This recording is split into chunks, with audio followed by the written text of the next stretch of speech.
स्वागत है दोस्तों आपका फ्राइडे की रात पर। इस चैनल पर हम आपको हर हफ्ते डरावनी और रहस्यमयी कहानियों की दुनिया में लेकर जाते हैं। ये कहानियाँ आपको सिहरन, सहस और खौफ का एहसास कराएंगी। आज की कहानी है नैनीताल के कुख्यात राजभवन की, एक ऐसी जगह जो जितनी खूबसूरत है उतनी ही डरावनी है। कहते हैं वहाँ एक शापित दरवाजा है जो किसी को जिंदा वापस नहीं आने देता। तो आइए इस खौफनाक सफ़र पर चलते हैं और जाने तीन दोस्तों की वो कहानी जिन्हें इस जगह का सच जानने की कोशिश की। शुरू करते हैं राजभवन का दरवाजा, भाग पहला।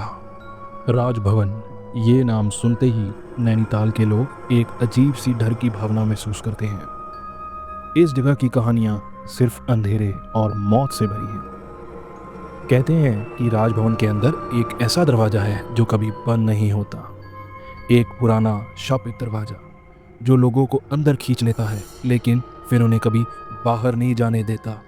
तीन दोस्त आदित्य, रोहन और समीर ने सोचा कि ये सब बस एक कहानी है। उन्होंने तय किया कि वे इस जगह के राज को अपने कैमरे में कैद करेंगे, लेकिन उन्हें ये नहीं पता था कि ये सफ़र उनके लिए ज़िंदगी और मौत का खेल बन जाएगा। उस रात लगभग मिडनाइट के समय तीन दोस्त राजभवन के पुराने गेट के पास पहुंचे। गेट बहुत पुराना था, जैसे उसने कई सालों का बोझ उठाया हो। गेट खोलते ही अजीब सी ठंडक उनके चेहरे तक पहुंची, जैसे हवा में किसी का दम घुट रहा हो। गेट खोलते ही वे एक वीरान बगीचे में पहुंचे। मुरझाए हुए पेड़, झूले जो खुद ब खुद हिल रहे थे और ज़मीन पर बिखरे हुए सूखे पत्ते। दूर से राजभवन का अंधेरा उन्हें बस घूर रहा था, जैसे किसी जानवर की नज़र शिकार पर होती है। जैसे ही वे अंदर गए, उन्होंने महसूस किया कि वहाँ बहुत खामोशी है, इतनी घनी कि उनकी सांसें भी इको की तरह गूंजने लगी। तीनों उस डरावने दरवाजे को खोजने लगे जो हमेशा खुला रहता है। राजभवन के अंदर हर चीज़ अजीब लग रही थी।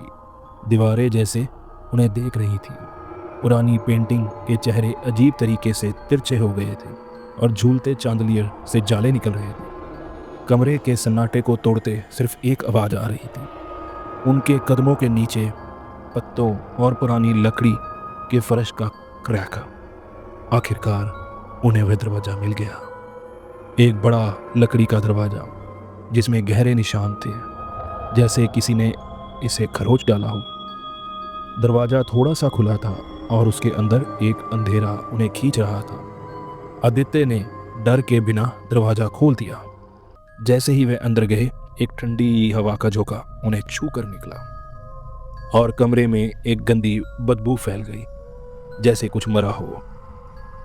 कमरा बिल्कुल सामान्य नहीं था, सब कुछ बहुत पुराना और खराब हो रहा था।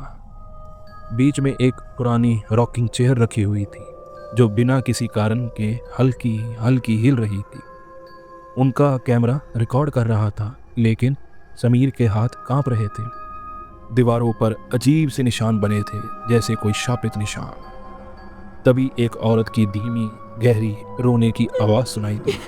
वह आवाज़ धीरे धीरे तेज होती गई, जैसे चारों ओर घूम रही हो।